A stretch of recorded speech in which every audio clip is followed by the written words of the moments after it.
Shabbat Shalom, everybody. It's a pleasure to have all of you here and a pleasure to celebrate at Beth Shalom Women's History Month. What a powerful time for Vivian Swat to become a bat mitzvah. And tonight we will be focusing on women and women's history in California and our efforts to have the right to vote. And we will be looking, I would like to lift up the first word from this week's Parsha, which is called Vayikra. We're beginning a new book in the Torah, Leviticus, and the word Vayikra means, and God called. And if you look at that word, Vayikra, in the Torah, the word is written, but the last letter, the aleph, is very, very small, as though, well, the fact is that it's very, very small on every single Torah. It was deliberate. And it was said that Moses didn't want all the attention on himself, and he felt actually inadequate to do all the things that he was asked to do. And so he asked God, could you just make that aleph a little small so it's a little less pressure, or something like that. So when I think about this word Vayikra and being called, I think about all the things that we're called to do, especially in light of what is happened in Atlanta this week, especially what's happening in the world where there is still so much fear that turns to hate. We have to feel that we are called, even if we don't feel like we can make all the change. Together, if we all feel called, there is change. And so I pray that this hour of prayer together, that we will feel called and we will feel more confident that we can be the ones to keep change moving forward. So Shabbat Shalom. I would like to welcome the SWAT family to bring in the lights of Shabbat.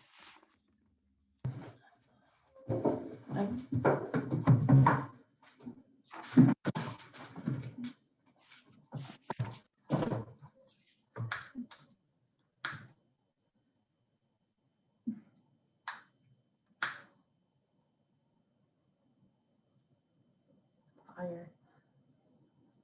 There you go.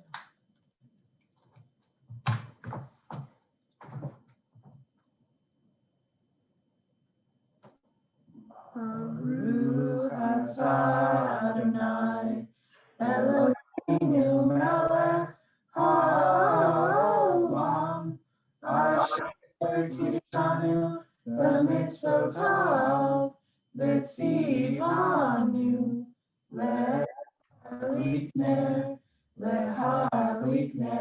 shel Shabbat. Amen. Amen. Mazel Tov and Shabbat Shalom. Shabbat Shalom. Shabbat Shalom.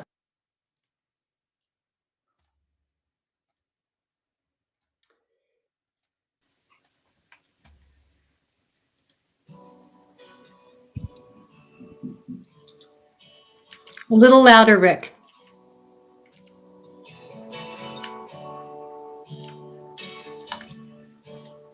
This is the sound of one voice,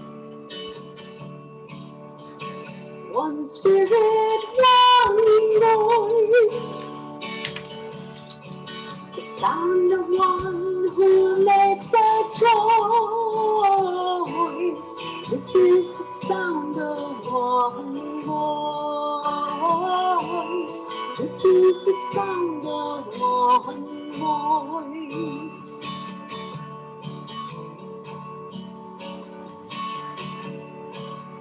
This is the sound of voices true. The sound of me singing with you,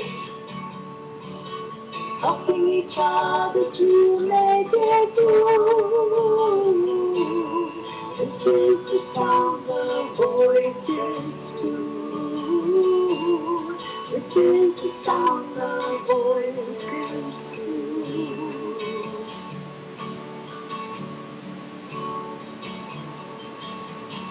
This is the sound of voices three.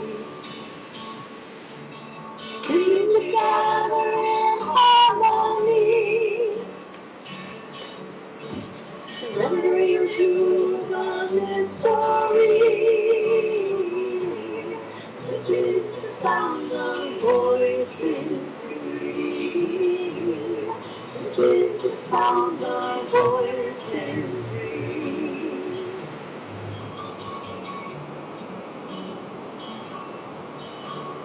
This is the sound of all of us. Singing as loud and over to trust. Be caressed behind the virtue bars. This is the sound of all of us. This is the sound of all of us.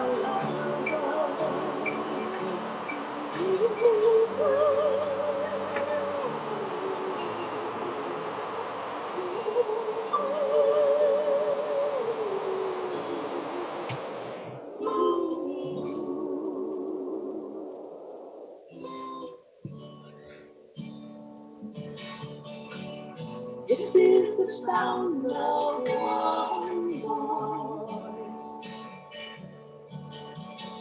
one people, one voice. We're James and John. The song for every one of us. This is the sound of one voice. This is the sound of one voice.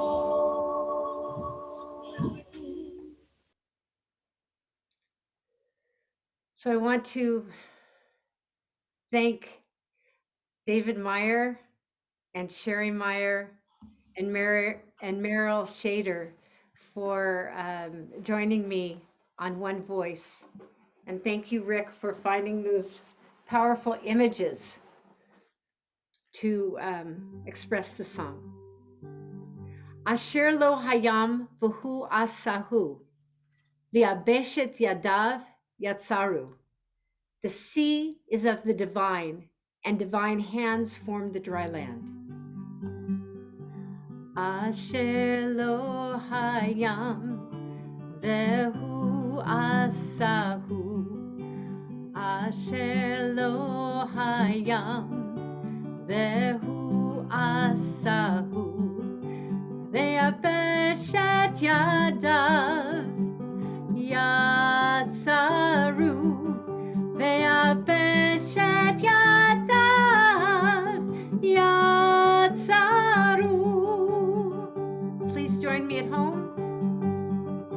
Asher lo hayam v'hu asahu, Asher lo hayam v'hu asahu, ve'abeshet yadav yatsaru, ve'abeshet yadav yatsaru. Asher lo hayam v'hu asahu, Asher lo hayam v'hu asahu, ve'abeshet yadav yatsaru.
Let's welcome the Sabbath bride.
So the Sabbath bride is in, and we take the energy of welcoming her into the Mariv service, which begins with the Chatzi Kaddish. Yitgadal v'yitgadal shemei Rabba, v'yamad yivrach yirtei v'yamlich malchutei, b'chayechon uvyomechon, uv'chayerecho Beit Yisrael, bagala, uvizman kariv, v'yimeru amen, Yehi shmei Rabba mevorach, la'alam ul'alme almaya, Yitbarach, v'yishtabach, v'yitbar, v'yitchoman, v'yitnaseh, v'yitalal, shemei kedusha, b'richu. La'ela mincho b'chata v'shirata, tushbechata v'nechemata, damiran b'yamam, v'yimeru amen. We stand for Baruch Hu if we're able.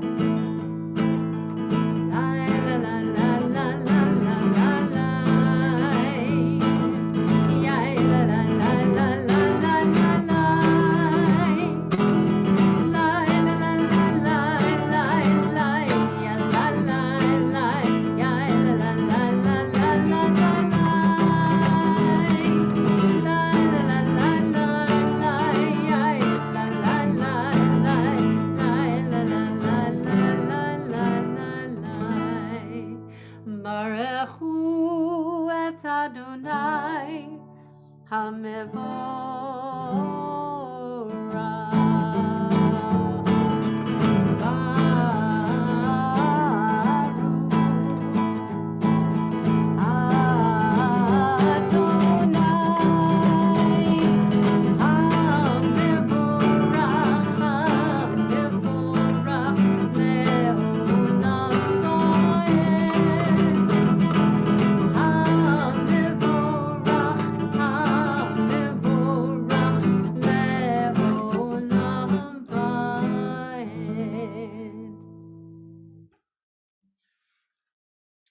We thank God for the changing of seasons.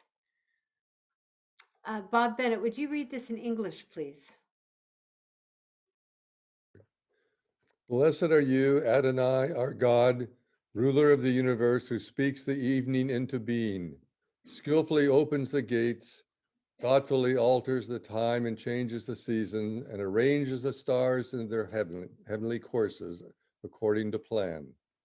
You are creator of day and night, rolling light away from darkness and darkness from light, transforming day into night and distinguishing one from the other.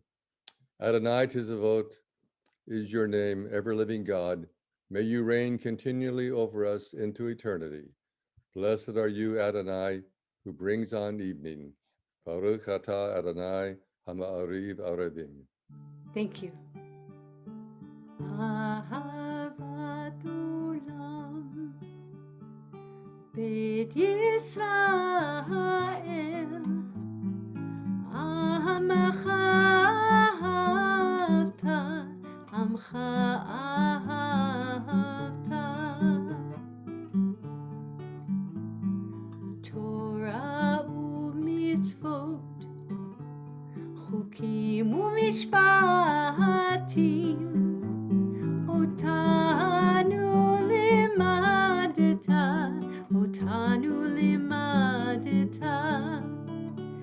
Al kein Adonai Eloheinu b'shochbenu Kumenu nasiach b'chukecha V'nismach b'divrei Toratecha ובמצוותיך לעולם ועד כי הם חיינו ואורך ימינו ובהם נגע יומם ולילה נגע יומם ולילה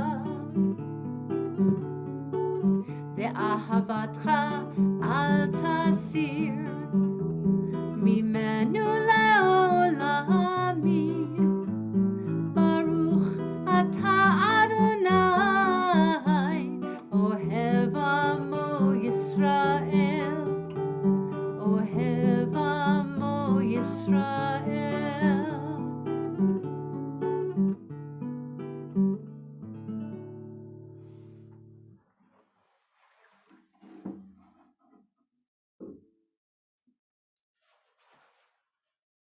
Shema Yisrael Adonai Eloheinu Adonai Echad.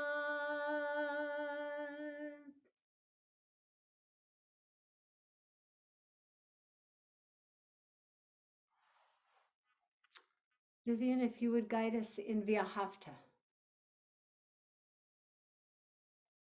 Get closer so I can hear. ואהבת את אדוני אלוהיך בכל לבך ובכל נפשך ובכל מאודך והיו הדברים האלה אשר אנוכי מצווך היום על לבביך ושיננת לבניך ודיברת בם בשבתך בביתך ובלכתך בדרך ובשוכבך ובקומך וקשרתם לאות על ידיך, להיו לטוטפות בין עיניך, וכתבתם על מזוזות ביתך ובשעריך, למען תזכרו ועשיתם את כל מצוותיי, והייתם קדושים אלוהיהם. אני אדוני אלוהיכם, אשר הוצאתי אתכם מארץ מצרים, להיות להם אלוהים. Ani Adonai Elohechem Emet. Thank you. Thank you very much.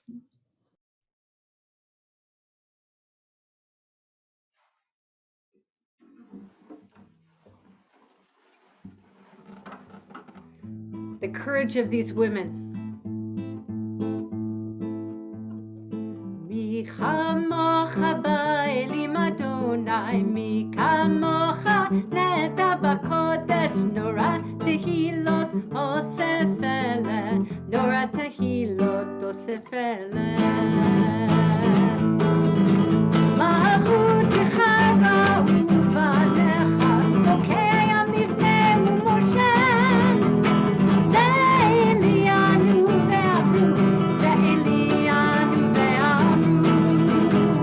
Adonai,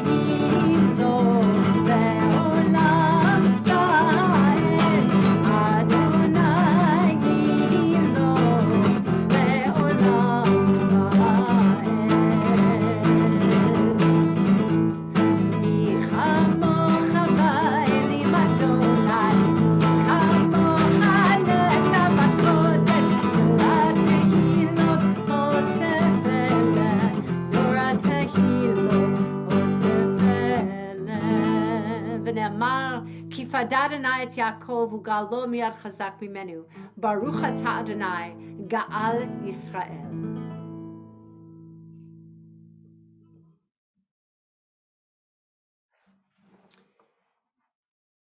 Give us a place to rest, Adonai our God, and bring us into shelter in the soft, long evening shadows of your truth. For with you are true protection and safety, and in your presence are acceptance and gentle love. Please watch over us as we go forth. Prepare for us as we return. Spread over us your shelter of peace, over all we love, over our Jerusalem and yours. Baruch atah Adonai haporei sukat shalom. Shalom aleinu ve'akol amo Yisrael. Ve'al Yerushalayim ve'akol amo. Ve'al Yerushalayim shalom. Baruch atah Adonai haporei sukat shalom. Shalom aleinu ve'akol amo Yisrael. Shalom aleinu ve'akol amo Yisrael.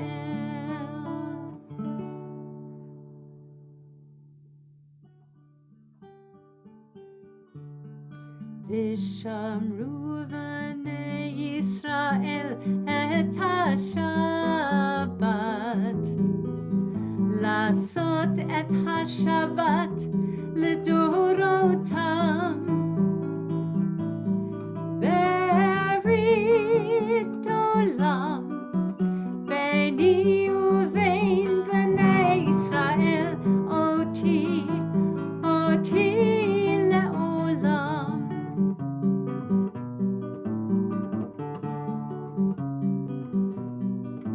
כי ששת ימים עשה אדוני את השמיים ואת הארץ, וביום השביעי שבת שבת וינפש שבת שבת וינפש שבת שבת וינפש.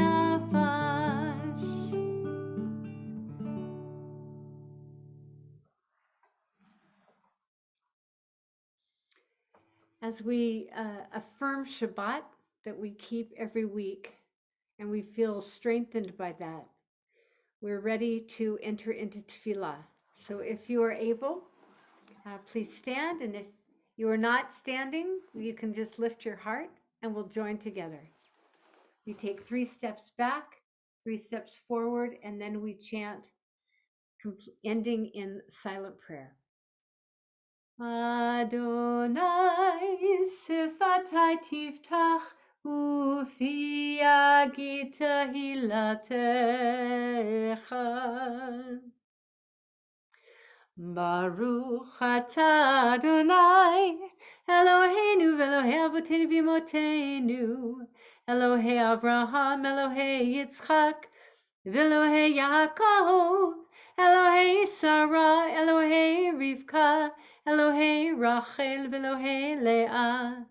Ha'el hagadol hagibur v'hanora, El Elyon, gomer chasadim tovim, v'konei hakol, v'zocher chasdei avot v'imahot, u'mevii geula livnei v'neihem, leman shemo b'yava, melech chozer u'moshia u'magen. Baruch atah Adonai, magen Avraham v'ezrat Sarah. Atah gibur le'olam Adonai, mechayei metim atah rav loshia, mashiv haruach u'morid hagashem, mechakel chayim b'chesed, mechayei metim b'rachamim rabim, somech noflim v'rofech cholim, umatir asurim, umekayem emunato lishenei afar. Michamocha bagvurot umidomelach, melech memit umechaye umatzmiach Yeshua, v'ne'eman ata l'chayot metim. Baruch atah Adonai mechaye hametim. Ata kadosh v'shimcha kadosh, ukdoshim b'chol yom yalucha selah. Baruch atah Adonai ha'el hakadosh.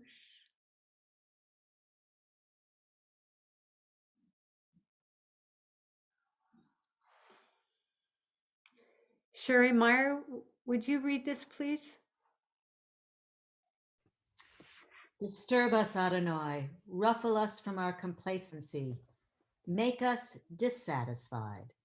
Dissatisfied with the peace of ignorance, the quietude which arises from a shunning of the horror, the defeat, the bitterness, and the poverty, physical and spiritual, of humans. Shock us, Adonai. Deny to us the false Shabbat, which gives us the delusions of satisfaction amid a world of war and hatred. Wake us, O God, and shake us from the sweet and sad poignancies rendered by half-forgotten melodies and rubric prayers of yesteryears. Make us know that the border of the sanctuary is not the border of living, and the walls of your temples are not shelters from the winds of truth, justice, and reality. Disturb us, O God, and vex us.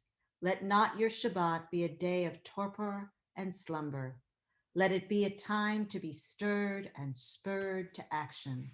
Baruch atah Adonai Mekadesh HaShabbat. Thank you, Sherry.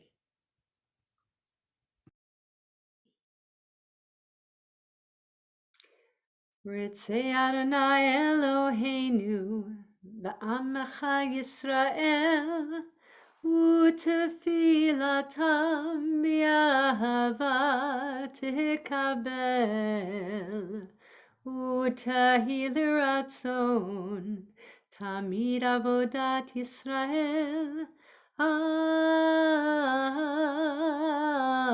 Yisrael amecha.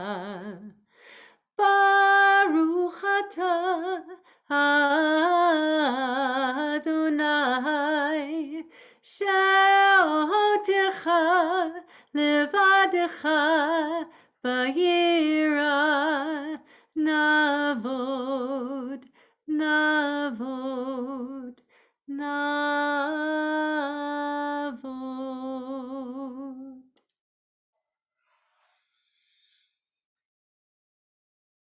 For our silent prayer, I'm going to ask us to really try to find a place of silence for a whole minute.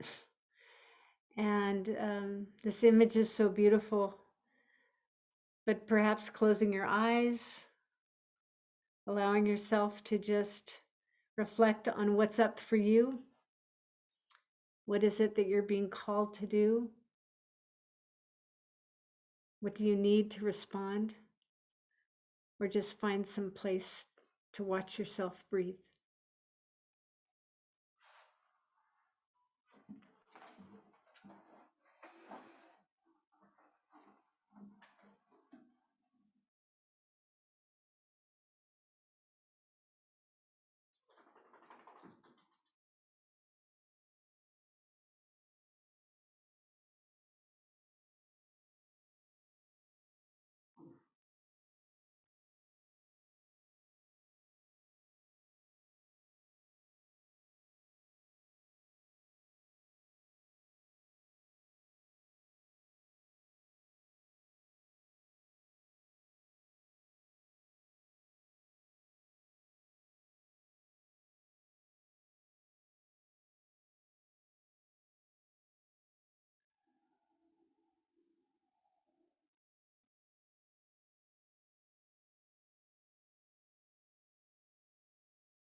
Yeheyul ratzonim refi, lehegyon libi lefanecha. Adonai tzuri, Adonai tzuri, Adonai tzuri v'goali. May the words of my mouth and the meditations of my heart be acceptable to you, Adonai. Adonai tzuri, Adonai tzuri, Adonai tzuri v'goali. Adonai tzuri, Adonai tzuri, Adonai tzuri v'goali. May the words of my mouth and the meditations of my heart be acceptable to you, Adonai. Adonai tzuri, Adonai tzuri, Adonai tzuri v'goali.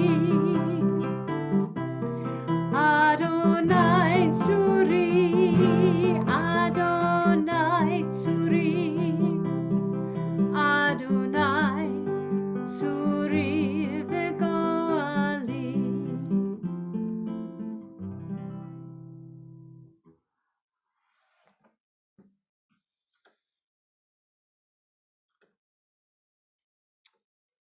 And from that place of feeling centered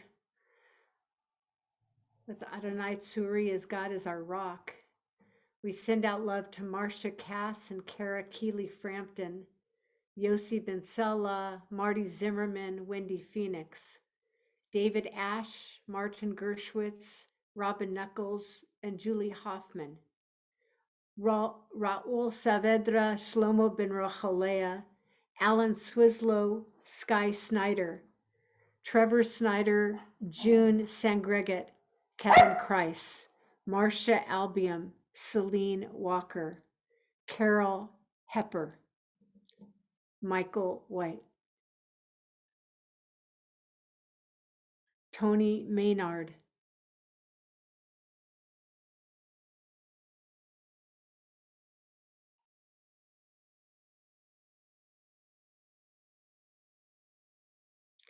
Diane Weber, Aaron Saberi,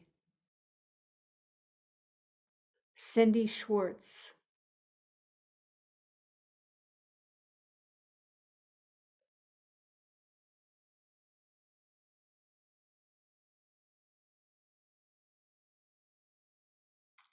Marvin Hyman,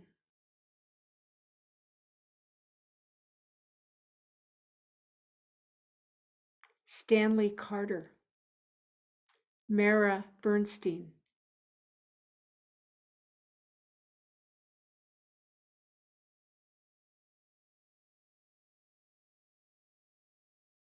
Patty Lau,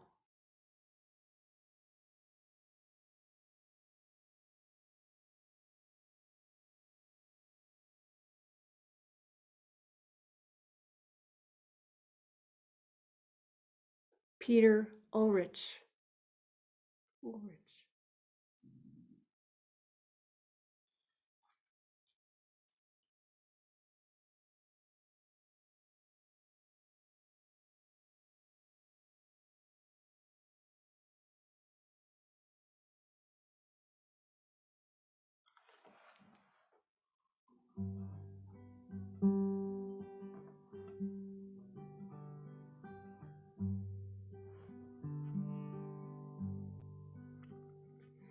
Rafa'enu Adonai v'nerafel, v'hoshienu v'nei v'sha'a, El karov l'chol korav, ach karov l're'av yisho. We pray for healing of the body. We pray for healing of the soul, for strength of flesh and mind and spirit. We pray to once again be whole. And Arifana, oh please heal us now. Rifuat ha-nefesh, ufuat ha-guf, rifuat shlehema, heal us now. Heal us now. Hoshia et amecha, uvorech et nachlatecha, urem v'naasim et ha'ulam. Misheberach avotenu, Misheberach imotenu, Ana Adonai Hoshiana. We pray for healing of our people. We pray for healing of the land and peace with every race and nation, every child, every woman, every man. And Arifana, oh please heal us now. Rifuat ha-nefesh, Rifuat ha-guf, Rifuat shlehema, and Arifana, oh please heal us now. Rifuat ha-nefesh, Rifuat ha-guf, Rifuat shlehema, heal us now. Heal us now. Heal us now.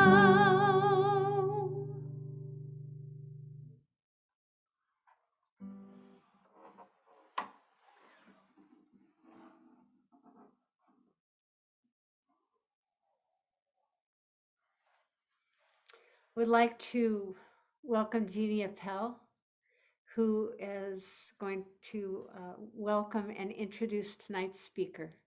So Jeannie, thank you very much for helping us find Marcia, and thank you for your words to bring her into our service. Shabbat Shalom. Shabbat Shalom. Can you hear me? Yes. Okay, great. So as those beautiful pictures represented, that March is Women's History Month, commemorating and encouraging the study and observance and celebration of the vital role of women in American history. Who better to have come speak to us tonight as part of our Social Action Shabbat than Marcia Iman. When I spoke to Marcia about being our speaker, it's clear that she's passionate about California history and has dedicated her life to history, but is also passionate about the evolution of women's rights as they evolved over time. She is a city historian for the city of Sacramento, and as such, she serves as the director of the Center for Sacramento History. She also serves as the executive director of the historic Old Sacramento Foundation and director of the Sacramento History Museum and the historic district manager for Old Sacramento. She worked for many years at the Oakland Museum. She worked at Marin History Museum for a while, and also for the San Francisco History Museum. And hopefully I got all of that right. Marcia, we're so grateful that you've joined us tonight. Thank you so much for being here, and we're excited to hear from you, and welcome. Thank you. Thank you for inviting me. And I have to say that was a beautiful service. And after this week of, and after a year of violence and upheaval, it was so nice to have such a peaceful, loving experience as your group has here tonight. I was asked to talk about women's history, and I have spent the last 30 years of my life studying California history and really focusing on women. And also, when I started here in California, the sense that California history was such a male experience, and I've had the fortune of meeting and working with a number of very significant historians of California history, and being able to watch that change over time. But I think one of the things that's very real about history is there's never any one moment that change just happens like that. And as you looked at all the pictures that came before in that presentation, which were wonderful images, you see that the women aged over time. This took decades for women to obtain the right to vote. And is it all right if I share my screen? I was going to have some images too. It's okay. Do that.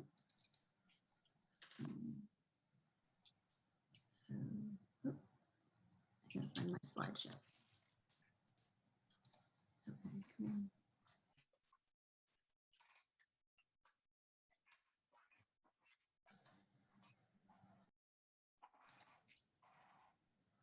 Right, it's not letting me. Okay, so I'm going to do it like this because I can't, it's covered up, so I can't do it. Is that all right? I hope that's okay with everybody. The point I wanted to make is that this movement for women's rights has been going on forever, where women have constantly struggled. It goes back to ancient Rome, and the women that were married to the emperors oftentimes used that power, forced their sons into power in order to have power themselves. And so we've had to be covert over time. But here in the United States, particularly in the 19th century, women had a voice and started to use it. And that in particular is because of the westward movement. This is an image from 1911 where California fought for the right to vote.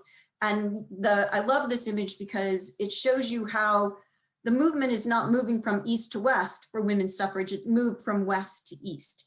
And the suffrage was granted first in Wyoming in the early 19th century and early 20th century.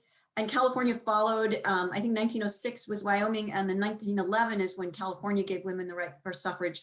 Interestingly, Utah gave women the right to suffrage before California did. So Californians always think they're so progressive, but other people were ahead of them. So why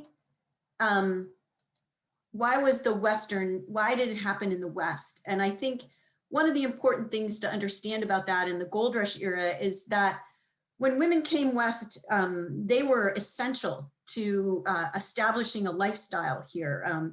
They were the people that kept the home, that provided the food and basic nourishment, and they took care of the family. They were an essential part of that.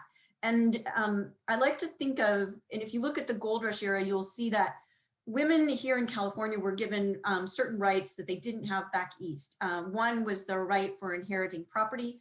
The other was they passed a law here fairly early on that women that entered into a marriage with property, so if their husband died and they inherited the property, they were able, and they married again, that still remained their property. Their husband couldn't take it over, where that wasn't necessarily always the case in the Eastern United States. And so it was progressive here. It was oftentimes a little easier for women to get a divorce, but they were essential. And many women, and I've read a number of different accounts, talk about the freedom that was given women here. They seem, and the accounts of the cross-country journey and settling here, they seem to enjoy it a bit more than the men did. There's a famous quote by Bayard Taylor from 1849, who came out here from New York to cover the gold rush and watched wagons coming in off the trail in Sacramento. And his comment was that the women fared much better in the journey than the men, and they held up better, and they were ready. They immediately went to work when they got here. So the concept that women were necessary is very much the way it was also in wartime. And we've seen that in World War I, World War II in particular with Rosie the Riveter. But in California in 1852, and they passed a law called the Soul Traders Law. And that law was very interesting because the reason they did it is because there was a problem here is that women would come here. Oftentimes they traveled alone to meet their husbands here, and when they got here, their husband had died. or their husbands weren't very good husbands. They were alcoholics, they didn't stick around. And so the state was concerned that they had all these women that couldn't support themselves. So they created the Soul Traders Law that allowed women to declare themselves independent from their husbands and able to open their own businesses and to control that without their husbands taking control of that. All you had to do was to publish an ad in the newspaper saying that you were solely responsible for your business. And many women did this throughout the 1850s. At the Center for Sacramento History, we have a log of every woman that applied for that through that time. And they kept that law in place. And so all through the 1850s. And then as you get towards the end of the 1850s, as the state is becoming more domesticated, and then by 1860 and then by 1864, the legislature is saying they don't like this. They want it to go away. And they did, they abolished it so that women had to go back to what they had before. And so that they lost that sole traders option and that option for more control over their own business. This was not neglected by the women at that time. And one of the things that was striking to me when I came here to Sacramento was how many women were property owners all throughout this time. And they were very dynamic women. They came in, they oftentimes started with very little, went into businesses like boarding houses, milliners, dressmakers, and they quickly made money. And then they took that money and reinvested it in their land. And in 1874, three women, Mrs.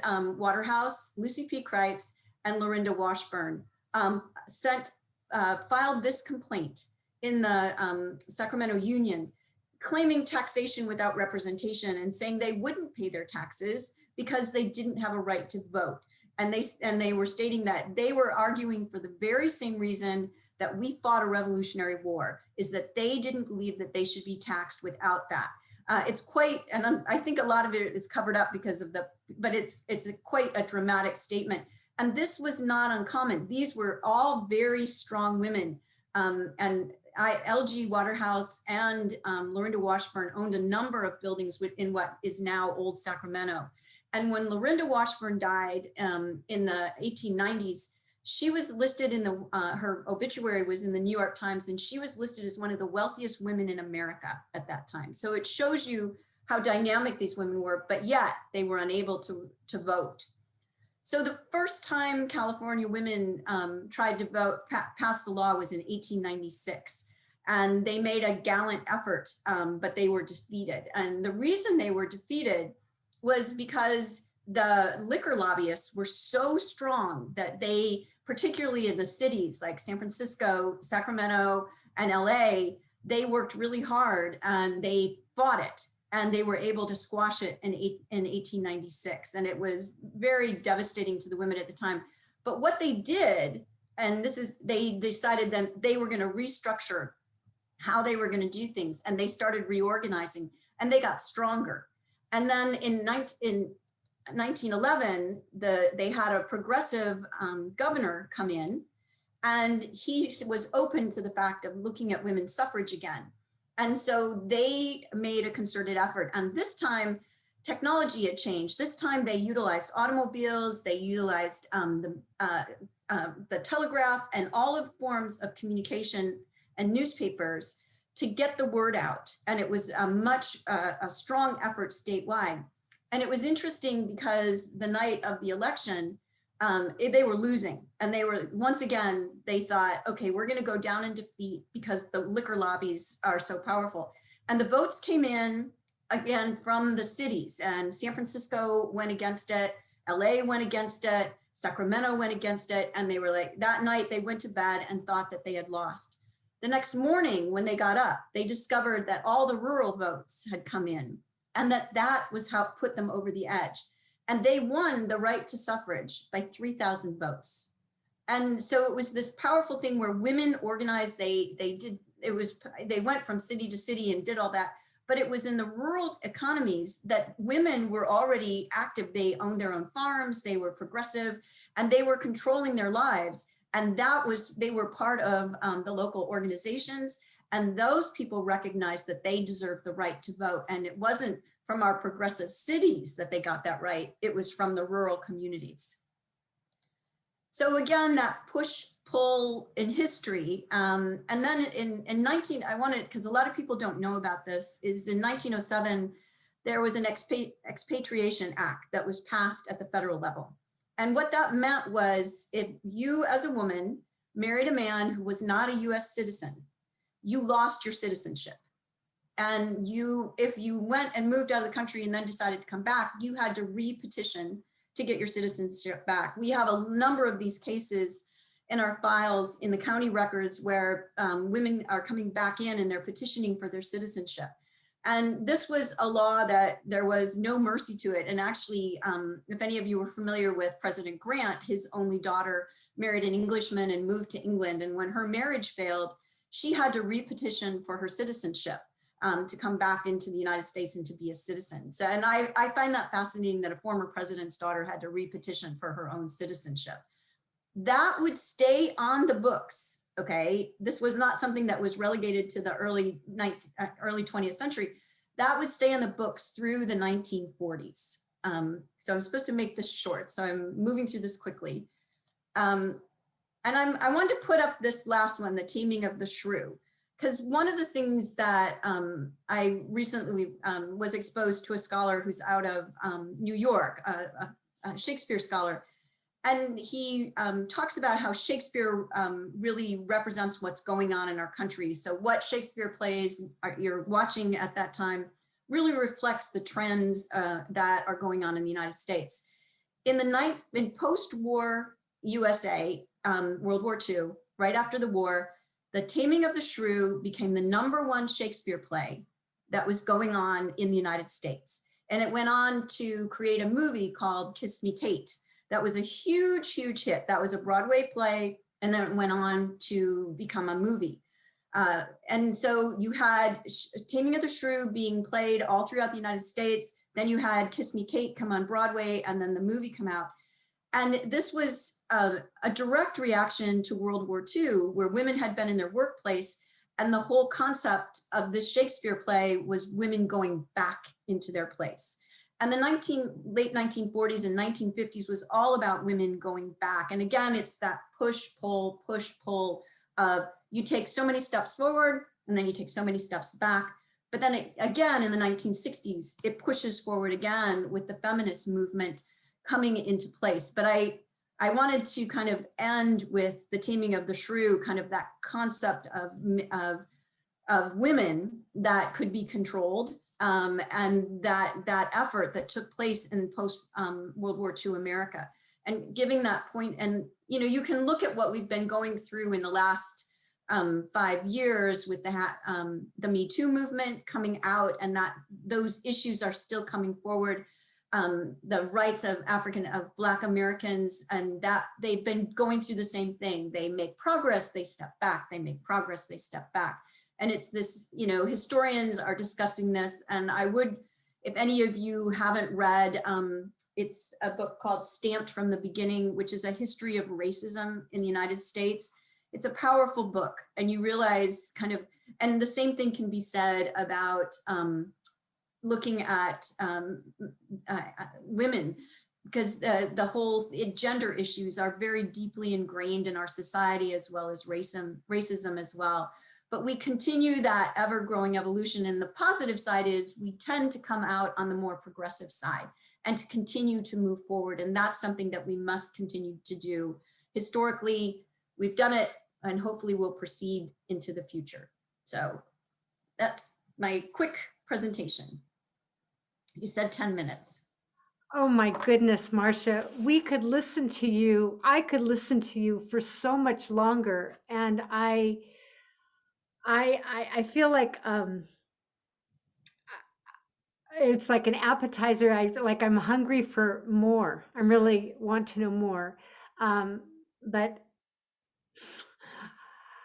I thank you very much for giving us a book suggestion also. It was called Stamped from the Beginning. From the Beginning. It's an excellent book. And I really liked it because he breaks it down into time periods, and he goes by people, and he starts with Cotton Mather, and he does the era of Thomas Jefferson, and he ends with Angela Davis. So W.E.B. Du Bois is in there, but it's just a great book, and I think it's really important for us right now to understand those roots of sexism and racism that have been part of our society from the beginning. You know, Correct. And when but we bring it with us wherever. and we see that it seeps up and rears its ugly head. Yes. And so we shouldn't be surprised because it's there, right? So what I'd like to do is, Rick, could you put us on gallery view for a moment? I'll stop sharing. Okay. Rick, can you put us on gallery so that we can all see one another? And I'd like to open this up for some comments for your outstanding presentation. Hank says it has so much history that we were never taught. Yeah, why were we? Right. Well, you know, that's a question I'm getting so much right now is we did a I want to commend the chief of police in Sacramento. He took it unto himself to do a lot of research, and he worked at the center and with my staff. And he started to train the police department on the history of racism and the history of slavery and all of these things. And, you know, when he gave this presentation to all of the department heads for the city, and I was invited to be part of that. And so many of them said, I never learned that. Why didn't I ever know that? Why didn't I learn that? Well, part of the reason is, you know, history is told by the winner, and it has also been controlled by white men since the beginning of this country. And it wasn't until the 1950s that women really started to become historians and to publish and to tell a different side of the story in that perspective. And it's a continually evolving thing right now.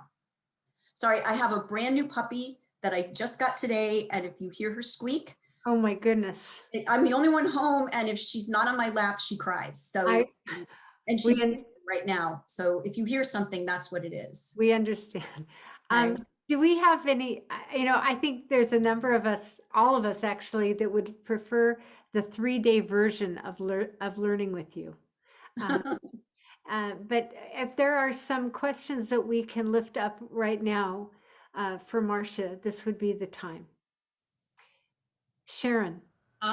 Women's studies was strong at the CSUS, and it still is. And not only are the programs within that department, but are also cross-listed in other departments.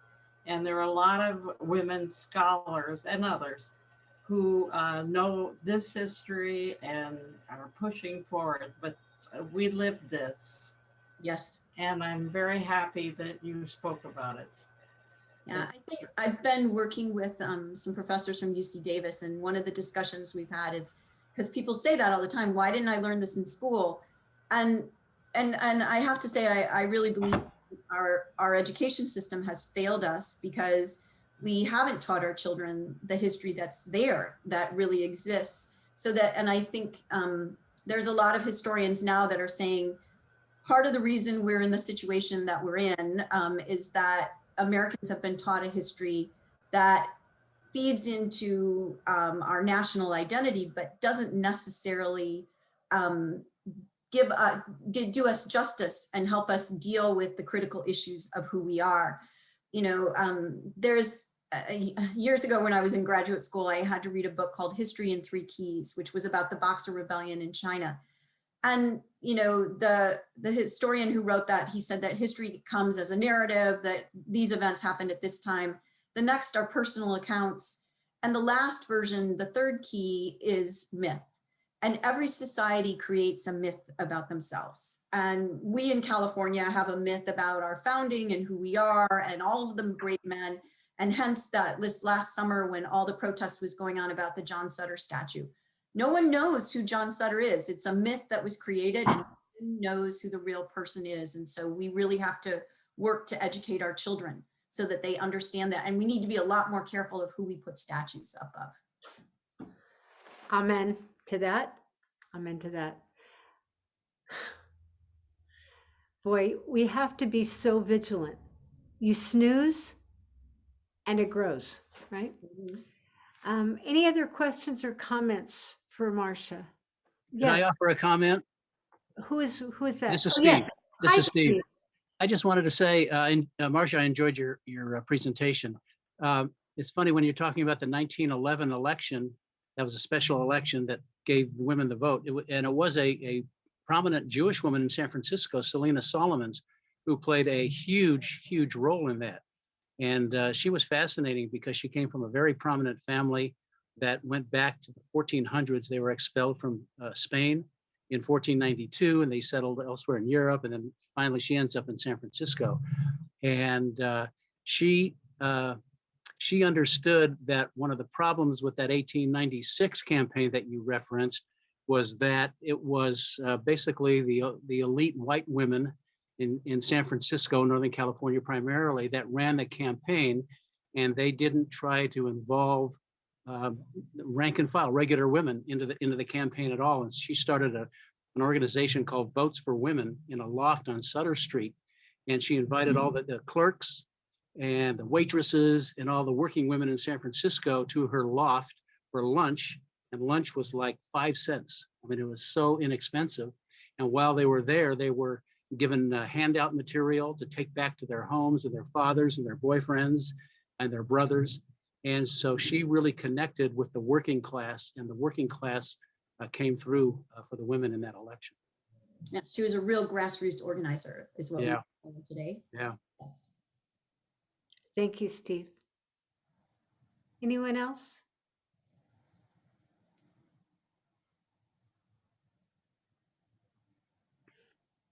Well, thank you.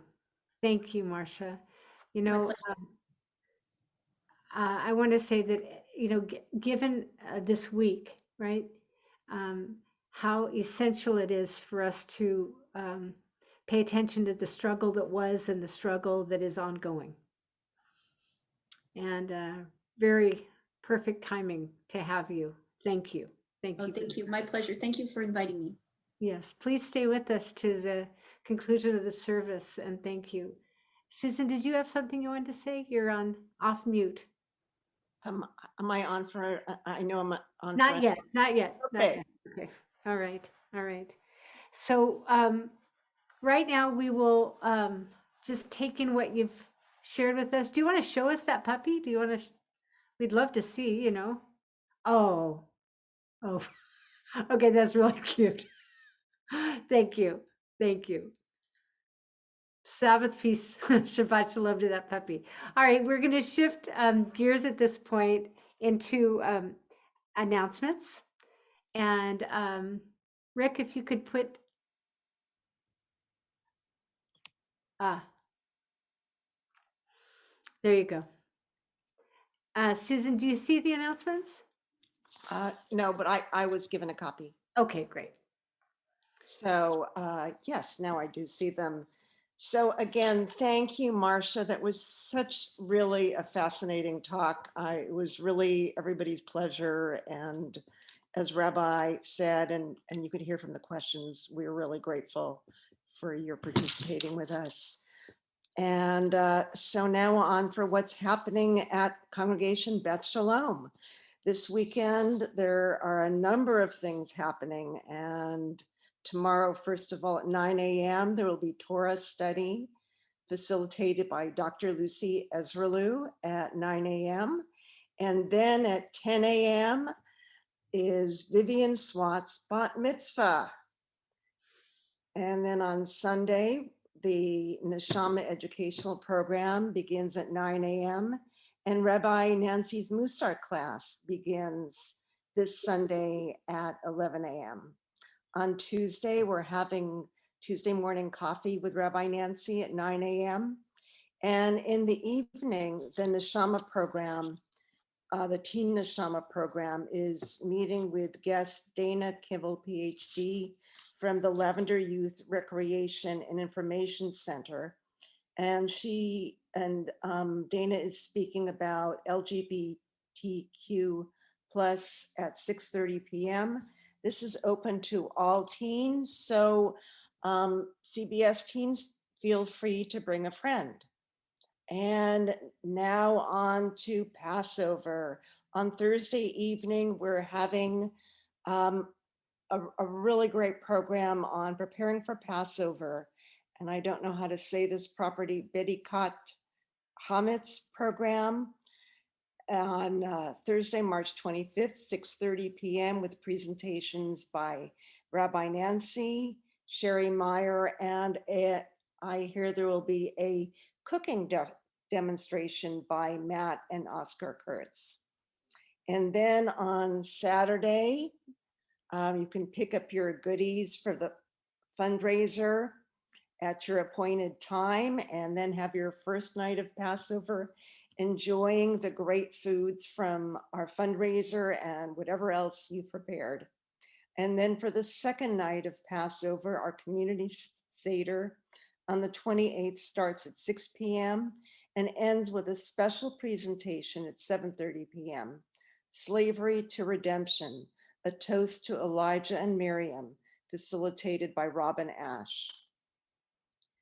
And we're also starting our adult Hebrew program again with Shai Porath on April 1st.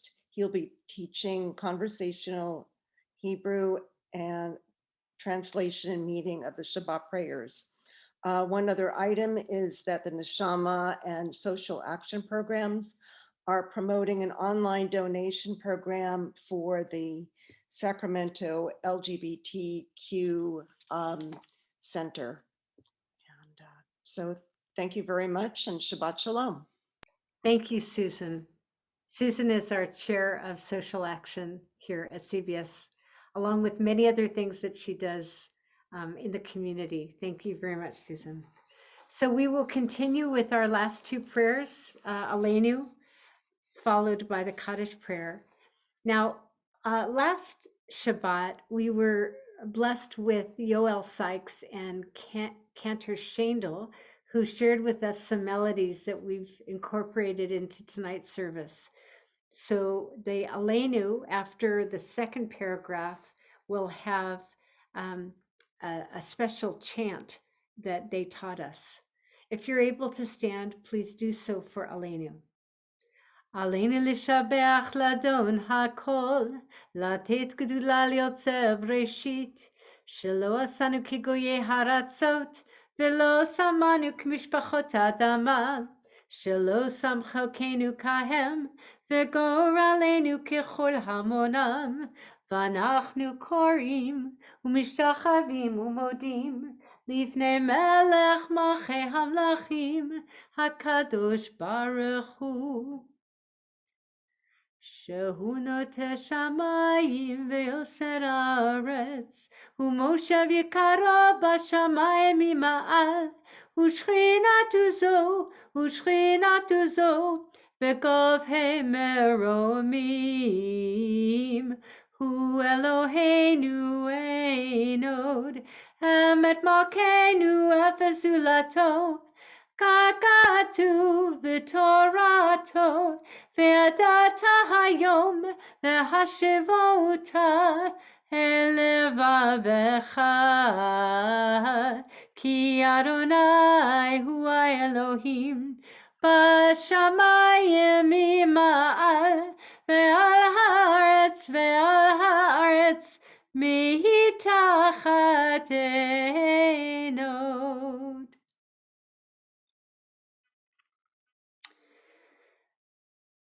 And return it to thy heart, for Adonai, she is God.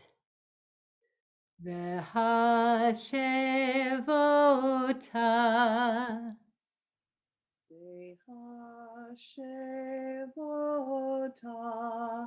Elevavecha. Elevavecha. Ki havaya. Ki havaya. Hi ha-Elohim. Ki ha-Elohim. V'hashevota.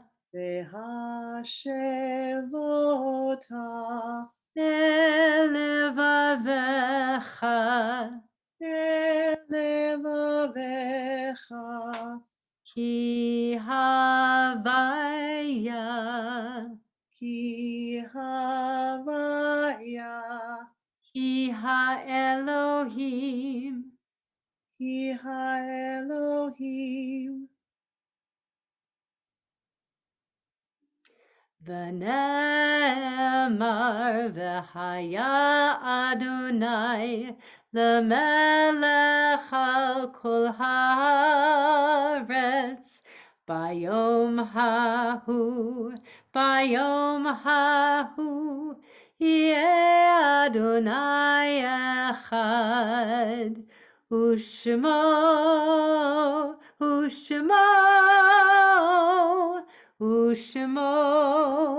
Echad.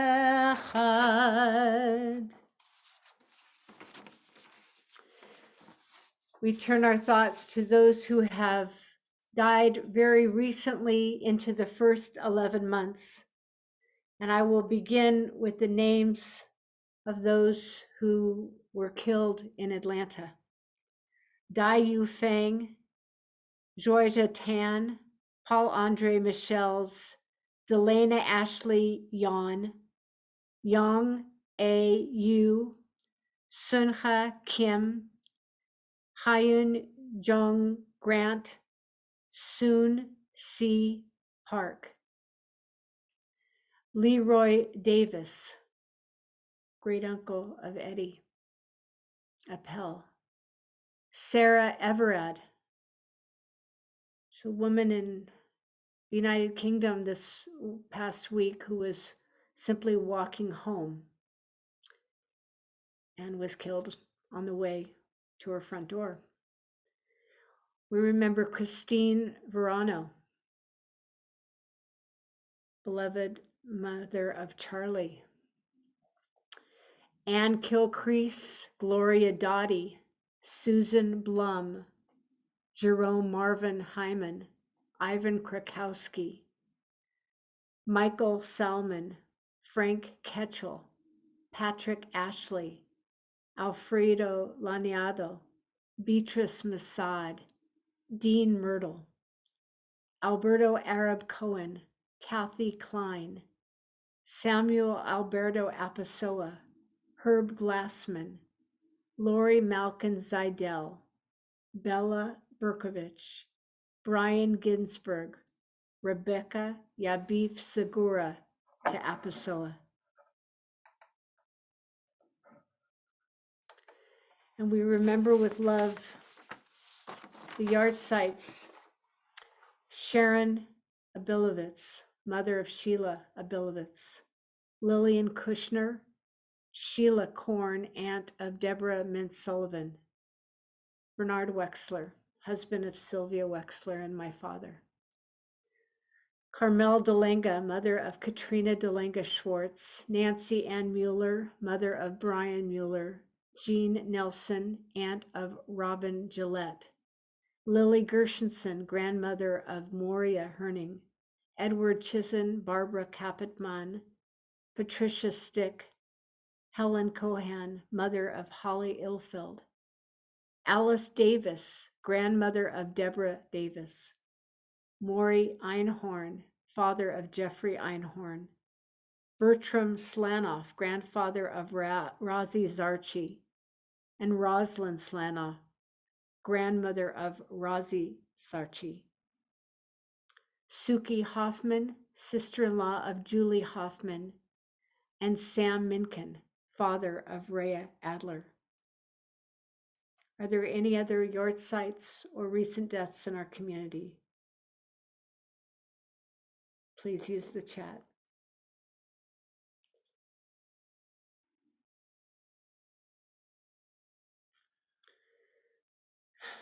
Zichronam Livracha. May all their memories be for a blessing. And we join together in the Kaddish prayer. Yitkadal v'yitkadash shemei Rabbah. V'yamad yivrach yirutei v'yamlich malchutei. B'chayechon v'yomechon u'v'chaye d'chol Beit Yisrael, ba'agalav zman kariv v'imru amen. Yehi shmei rabba mevorach le'olam u'lamei amaya. Yitbarach v'yishtabach v'yitpa'ar v'yitramam v'yitnaseh. V'yitadar v'yitaleh v'yitalal shemei d'kudusha b'richu.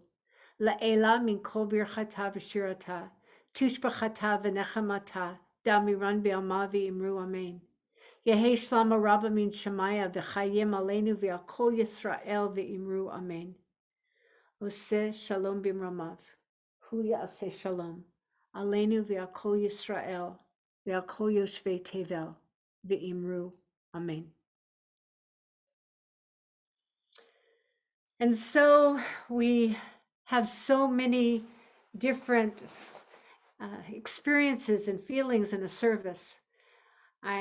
We're now going to shift over to Kiddush, and I want to just acknowledge once again Sherry Meyer and Merrill for singing with me, and for David for recording us. Thank you so much. That was just beautiful. And now, how about Kiddush?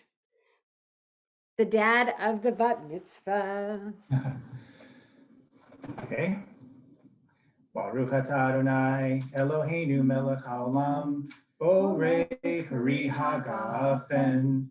Baruch atah Adonai Eloheinu melech haolam asher kiddushanu b'mitzvotav v'ratzavanu b'shabbat kodsho b'ahava u'ratzon hintilanu zikaron l'maaseh b'reishit ki hu yom tehila Lemikra kodesh zecher litziat Mizraim ki banu bacharta ve'otanu kidashta mikol hamim v'shabbat koshecha v'ahava u'ratzon inchaltanu Baruch atah Adonai Mekadesh HaShabbat. Amen. L'chaim, that was beautiful. Thank you. All right. So if anybody has any challah, bring it on out, or we'll bless with you. Baruch atah Adonai Eloheinu melech haolam amotzi lachem haaretz. Amen.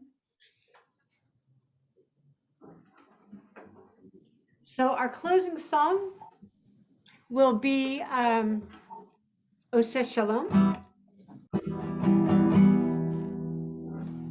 And once again, thank you, Rick, for those wonderful images. Thank you, Marcia.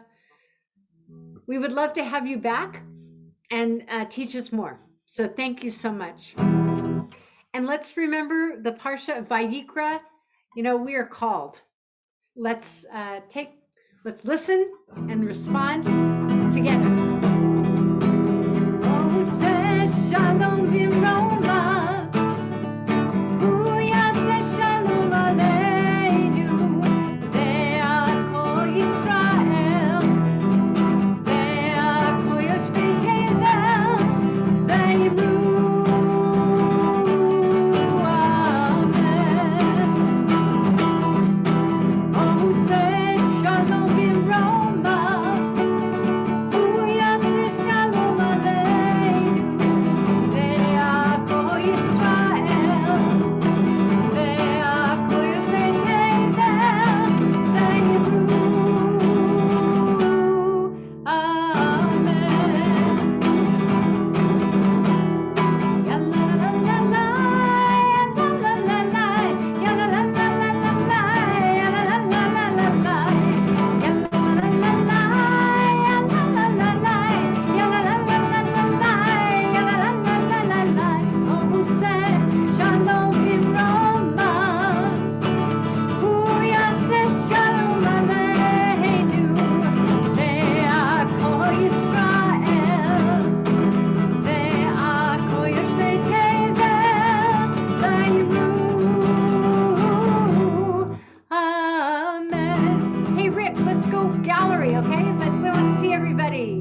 everybody. Shabbat Shalom. Shabbat Shalom. Shabbat Shalom. And Mazel Shabbat Tov. Shalom. Shabbat Shalom. Shabbat Shabbat Shalom. Shalom. Shabbat Shalom. Thank you, Marcia. Thank you, Thank Shabbat Marcia. Shalom. Thank you, Marcia. Bye. That was awesome, Marcia. Yes, it was. Bye, Mom and Dad. Thank you. Thank you all. Thank you for inviting me. It was really Bye, Grandma. Mitzvah girl. Shabbat Shalom.